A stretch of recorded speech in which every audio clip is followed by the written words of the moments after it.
Alright, cool job. This one's pretty big. I don't think we're going to make it that big today, but design that we're going to put on there.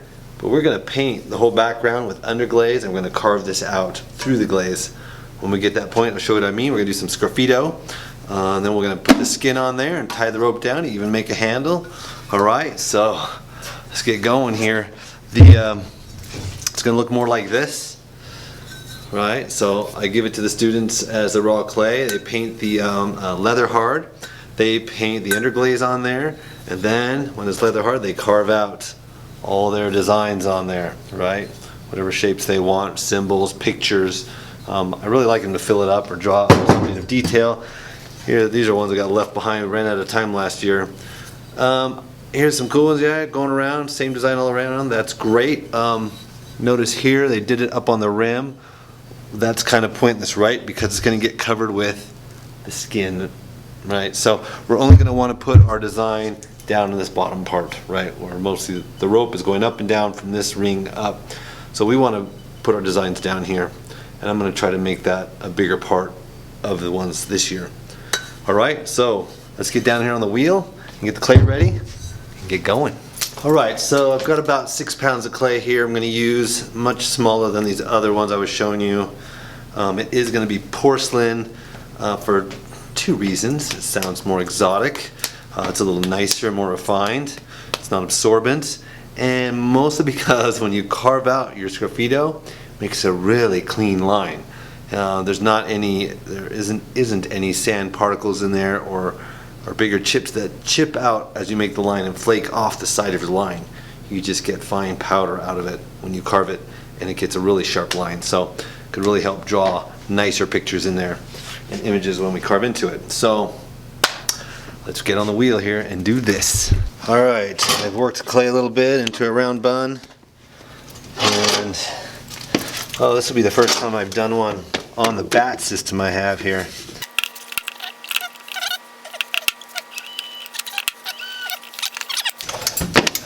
Okay, let this time lapse begin.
Fingernail, just about done.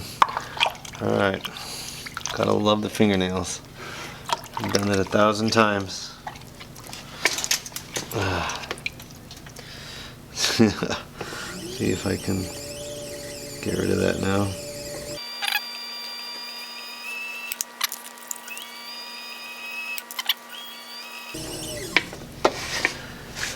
Alright, got the outside really smooth, inside's a little bumpy down the bottom where I had those problems, but it came out. We want the outside nice and smooth for drawing on. Alright guys, there it is. Drum on the wheel, a little bigger than I wanted to do actually, but I'll narrow it down. Maybe it's 5 pounds I want to do, or 6 or 4. This is still quite a bit smaller than this one, right?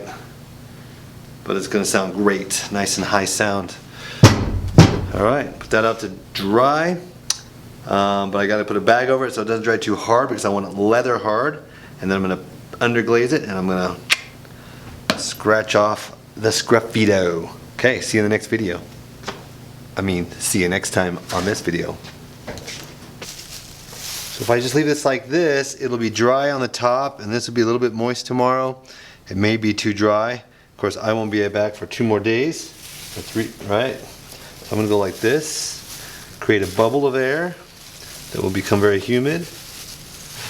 Lift this up, maybe tuck it in underneath a little bit. Better to be too soft than too hard. I can always just let it out for another day and dry, and then come in the next day and start doing it. Nice little puffy air bubble.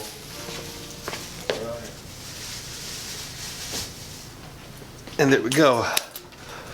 I put it up there to dry. Okay, see you when it's time to sgraffito.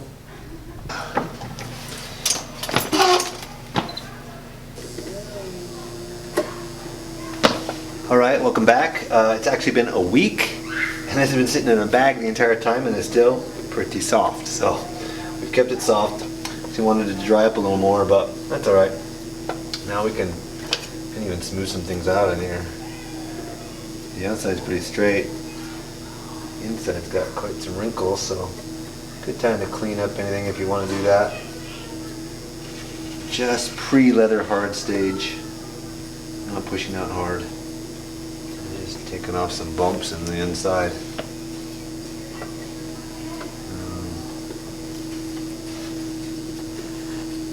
Smooth that out.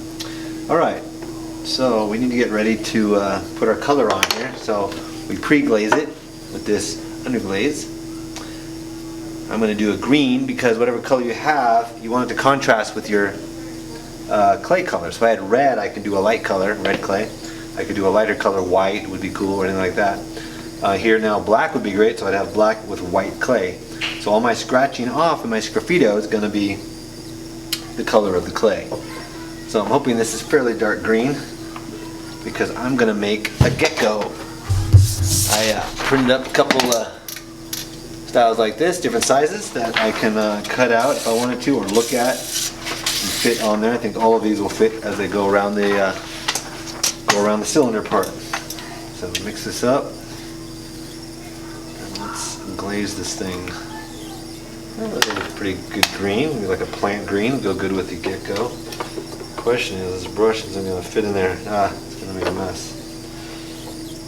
Alright then, here we go.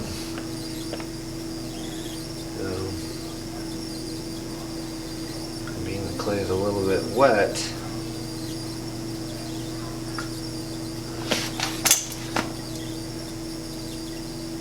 this is the easy way to paint it. Just put it on the wheel, let her spin.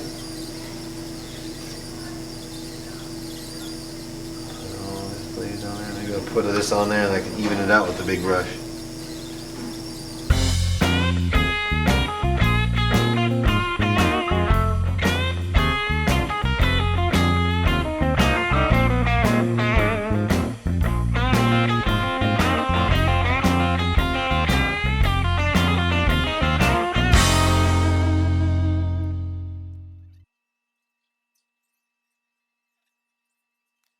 that's it. I'm going to do the inside, but I'll skip that for you because you can't see it. And we'll let it dry, and then we'll start carving out the gecko.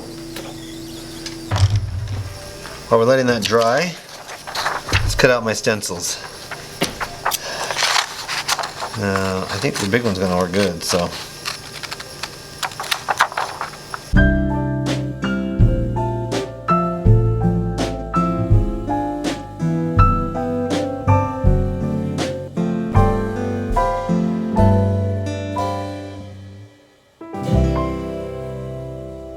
Oh, I tore a toe off. Alright, close enough. I think that can lay on there. I can use it multiple times if I want to do more than one. If I feel it's too big, I can cut those out or just look at those and see how I want to draw it. Alright, let's get this up on the table. Do it. Alright, got it off the wheel here. I'm going to pull this off. It is still pretty moist, but we're going to do a little work to it. So, one of the things we need to do is clean up this bottom and put holes in it. So I'm going to go around this and carve this thick piece out. As long as it won't stick to my hands, we're okay.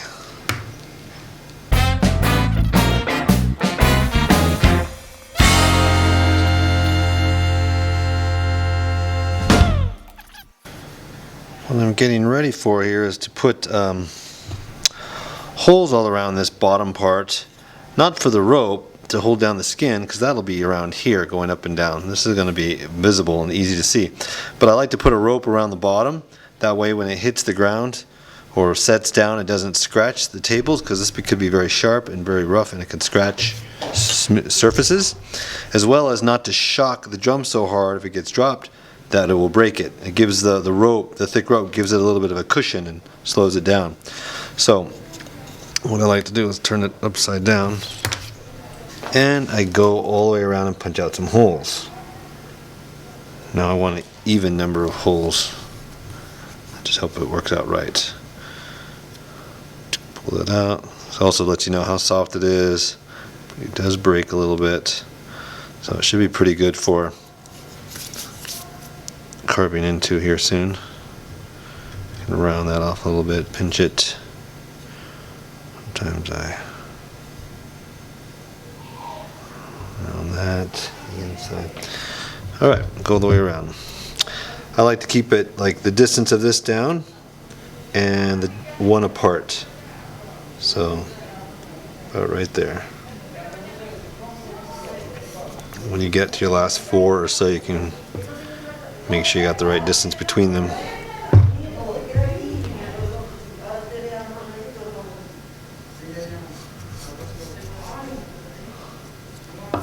What you don't want to do is slowly go down here or get up super thin. Then instead of stopping it, it breaks it.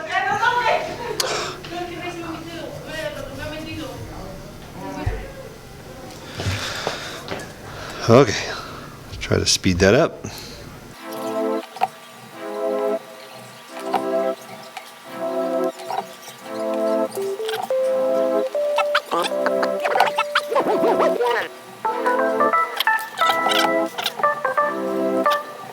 Then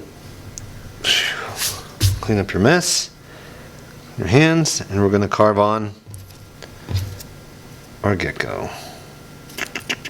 Okay, let's get ready. Let's try to sit right here so you can see what I'm doing. Alright, we're going to put this on here. Find a good side, clean. Now one thing you do is you can get it wet. I just wipe this table down. We can see if it'll stick. And yay, it does. Alright. Then we can draw it out. So be careful if the clay is soft, boy.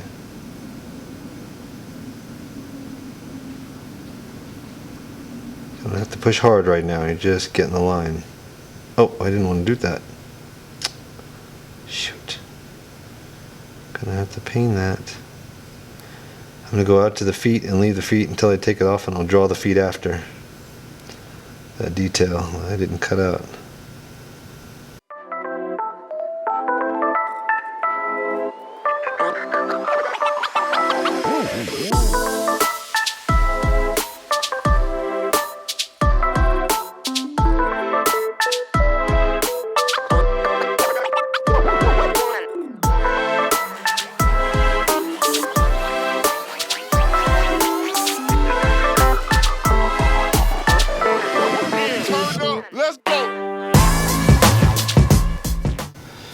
Yeah, I find I'm reversing my concept, highlighting the background and leaving them white, and leaving them green. I mean, gosh, I think that's gonna be kind of cool.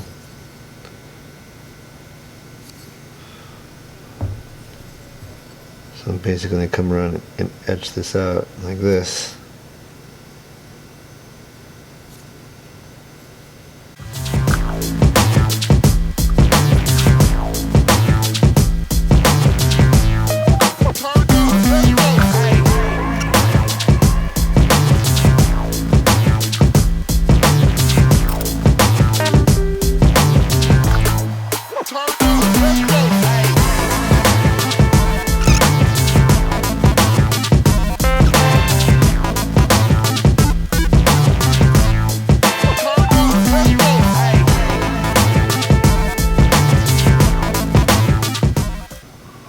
Pretty cool, huh? So there it is. We can do more. I got little chips everywhere. I think I might just carve out some leaves with some of these other tools, see how they work, test them out.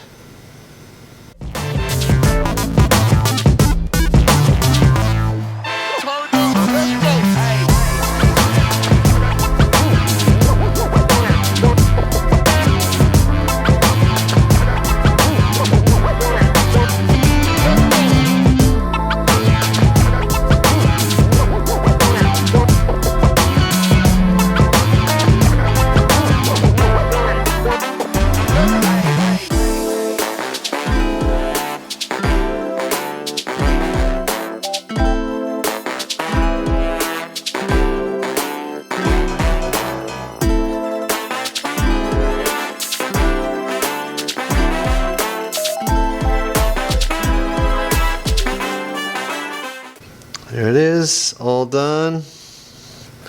I'll clean up a little bit when it dries. We'll flatten this totally flat when it dries as well with a sandpaper upside down. We'll sand it. Let's see how good it is now. I can kind of push it down. There we go. Okay, now we let it dry and fire it. Glaze it clear. Fire it again. Alright guys, welcome back. It's been fired, so I don't know if you've seen that yet. Look at that, came out pretty cool. We did the glaze over the underglaze. Sgraffito. So now we need to put the skin on there with the rope and everything. So we're going to get down here on the table and show you how that's done. Let's do it. Alright, here we go. We got our ceramic drum, scissors to cut rope, and off a screen I had a huge goat skin in which we traced here a little bigger. You can see my black Sharpie with the Sharpie on the outside, this upside down on the table. And then once we cut it out, we counted an even number of holes. You'll see why that's important when we do the rope. Even number, so I just use a paper hole puncher and punched in about, a 1/4 inch in away from the edge because we don't want to tear that. That's a fragile spot, as you can imagine, pulling down on the drum. So there it is. But first things first, we need to cut some rope and prepare the rope.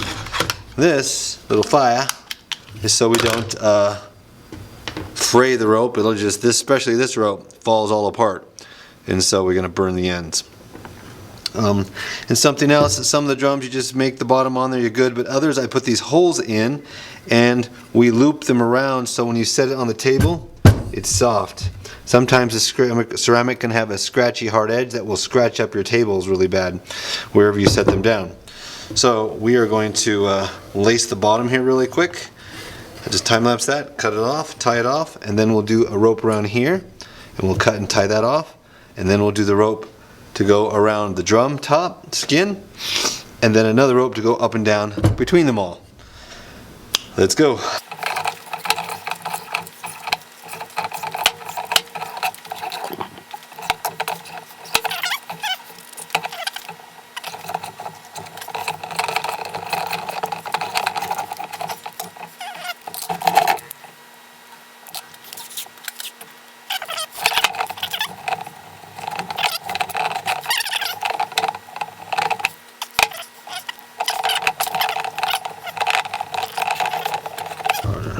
There we go. Now, see, soft, shock, nice. Looks good. It won't break and hit. Okay, now we need a rope here. So let's design that. We need to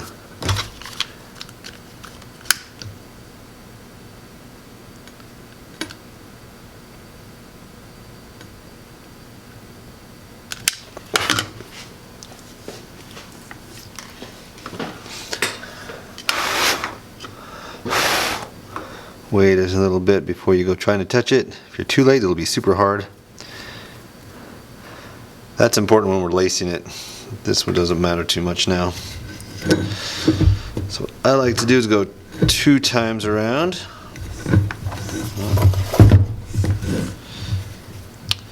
And you want just enough to tie it off.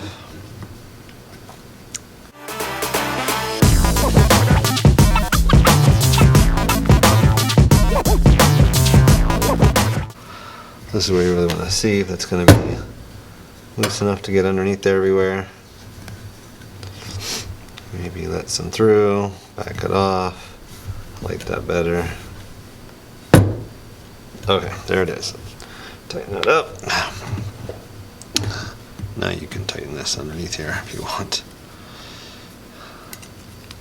I don't know. No. It's just not going to happen how I normally do it, so this is fine. You just do this a couple times. Yeah, this is going to work, so let's get this off.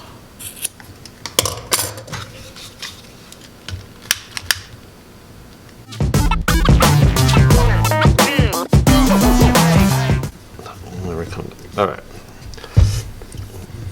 So we don't want this hanging on the picture here, do we? So I think that's the better the picture. I'm going to put it right between those. We'll have to remember that when we actually hook this part on. Alright, the next piece we need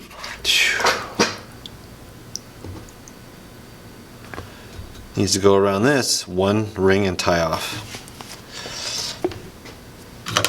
There we go, another one to brown hair. See a nice little point. That'll help us go up and down around this. So we want to, this ugly part is the bottom, this nicer part's the top, so we want to start going up. Let me unwrap some. I'm going to go up from here. That way we end down. Alright, and go around, just weave it in and out.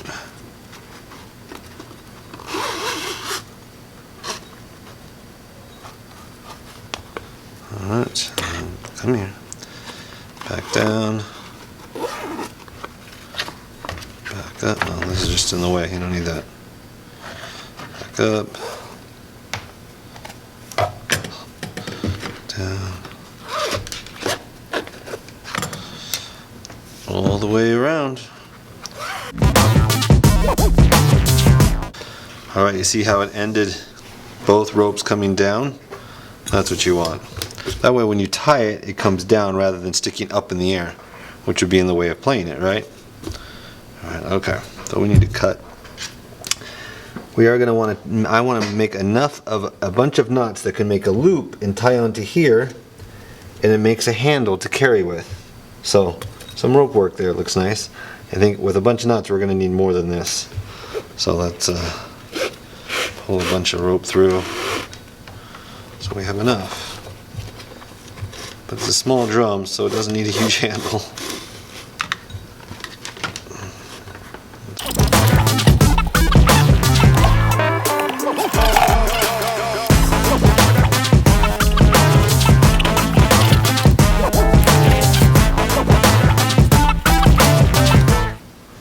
Alright, we're good.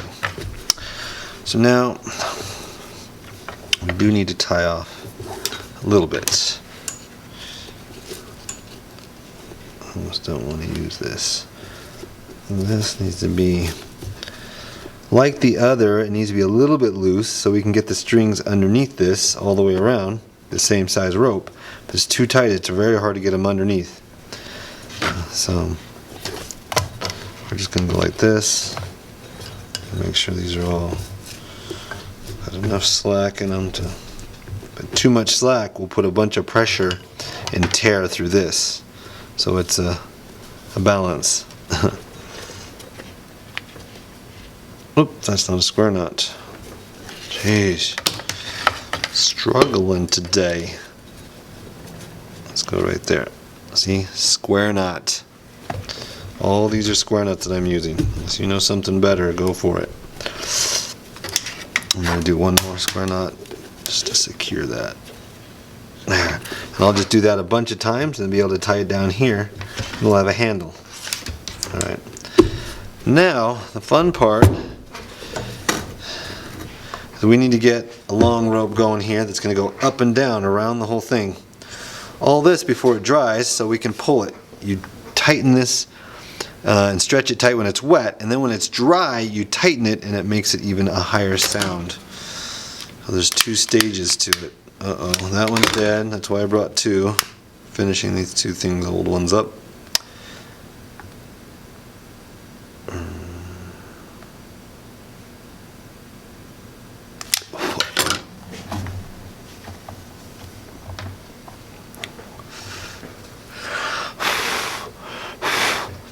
This one we need to be nice and pointy because we need to go underneath. So you don't want a big mushroom. It's hard to get it off. Okay, we're going to get a bunch of rope out here. Take the twist out. Okay, here we go. I wanted this to be back here, right where I want it. So I'm going to go underneath.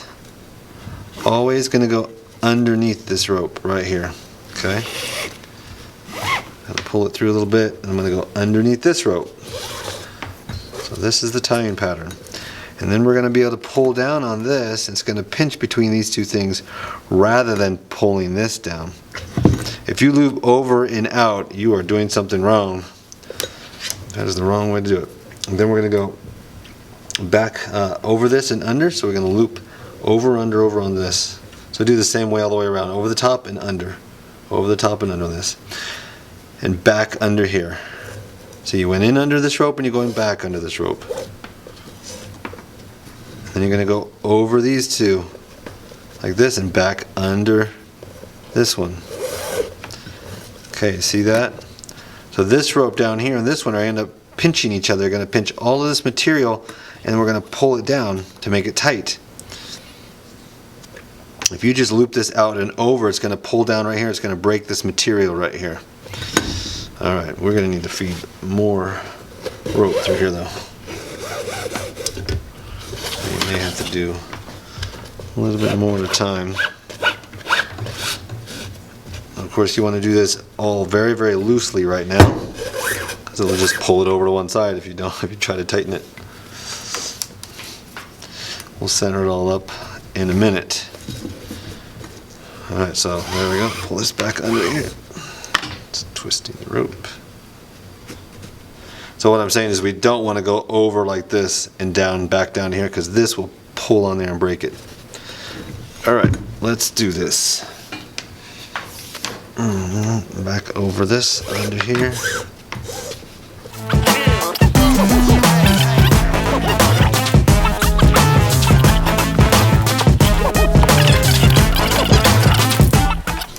And we're back to the front. Get up under here and loop it. And really have this the perfect perfect amount of tightness. And these are going through on opposite ways, and we're going to be able to tighten them to tie them off here. And we don't need a lot because we're going to have this as our handle, right? So really concerned that we have too much here. Probably don't need more. Oh no, we do need some long pieces to tighten these later. So you do want some tags on these about this long. We can see that. What is that? 2 feet long on this small drum. All right.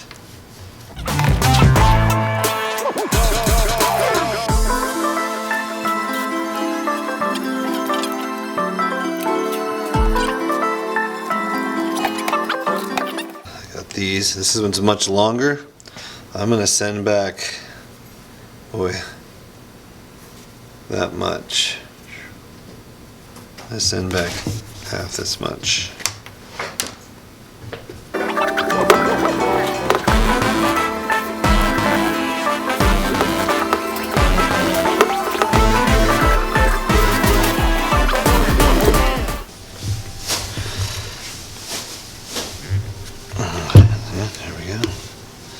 These are nice, a little high.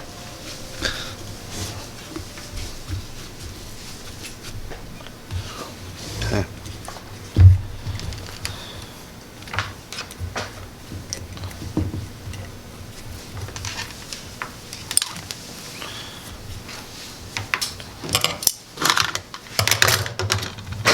So we tie that off. Then, let's see, pull this here.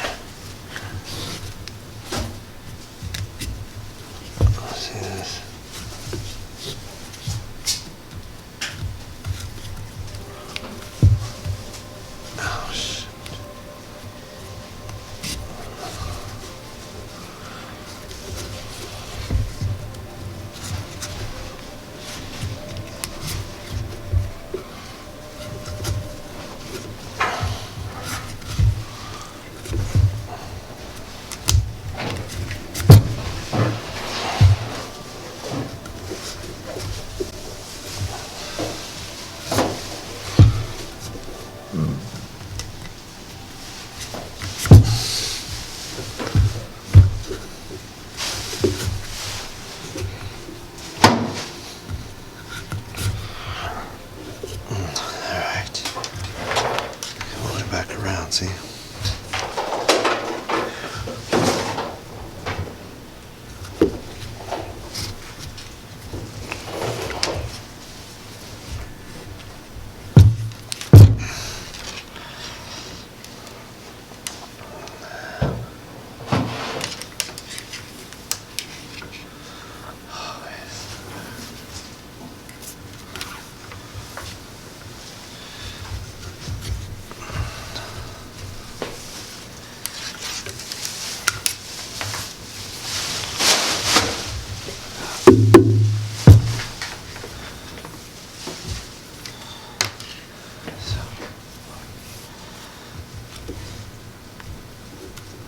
I'm going to put these underneath here.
Anyways, I'm just going to tie in the back here. If you can make the ends go underneath the loop, keeps it from undoing itself. There we go.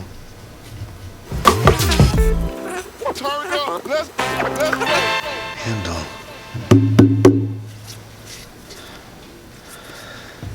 Then once this is dry, we will tie this on here. Right, folks, there it is, all done, the drum project. Pretty cool, huh? A lot of work, but it's really bassy now. Once it dries, we're gonna go back and all these loops you saw me put through here, we're gonna tighten them up from this side here and creating longer slack, and then we'll be able to tie these two ropes together, tie it off. So right, we rope it all when it's wet and get it down kind of tight, and then we tighten the drum to make it a higher pop sound when it's dry, actually. And we do that by pinching these two together, right? By pulling these together, it's gonna pinch these two, and it's gonna pull them down. Then we'll pinch those two and those two on both, all the way around. It'll pull the whole thing together. Right, and we even got the handle on there. I decided to go through the holes. And if you don't have the holes on the bottom, you can tie it up into here. Hard to get under here now that it's tight. So maybe put this on here before you tighten this all up. Okay, just kind of figured that out. All right, so enjoy. Make your own drum.